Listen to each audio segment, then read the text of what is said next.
ဒူစီနဲ့ပွဲပြီးမှနိုင်ရရှိခဲ့တဲ့ချက်စီဒီခုတော့အားလုံးမင်္ဂလာပါညကရှင်ပြန်ကစားခဲ့ကြတဲ့ချက်စီနဲ့လော့အင်ဂျလီရဲ့ဖီဘာကလပ်ကပတ်ဖလား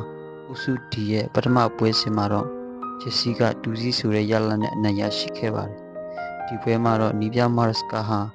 တောက်တင်းနဲ့လူစီရဲ့အစုအဖွဲ့နဲ့ပွဲထွက်လာခဲ့ပြီးနောက်တန်း၄ယောက်နေရာမှာရိုက်ဘက်အနေနဲ့ရီစီချေခိုးဝဲကိုတူစင်နဲ့တွဲပြီးလိုက်ဘက်အနေနဲ့ကူကူရီလာဂူသမားနေရာမှာဆန်ချက်ခွင်းလဲမှာတော့ကိုက်စီရိုလာဘီယာ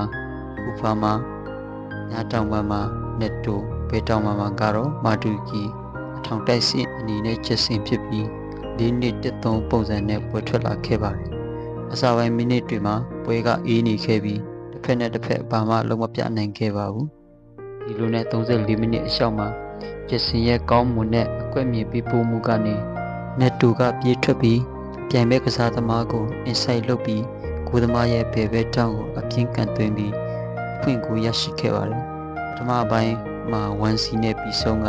ဒုတိယပိုင်းပြန်စမှာတော့ဂျိန်းနဲ့လာဘီယာကိုအန်ဆိုဂူစတိုရိုနဲ့လူစားလဲစီခဲ့ပြီး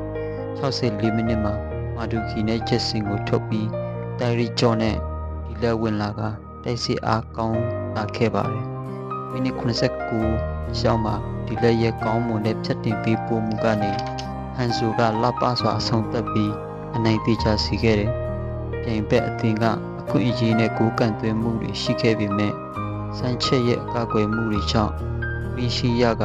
အုပ်စုအဖွင့်လာခဲ့ပါတယ်။ယေရှုအားပေးကြလို့ယေရှုပါခင်ဗျာ။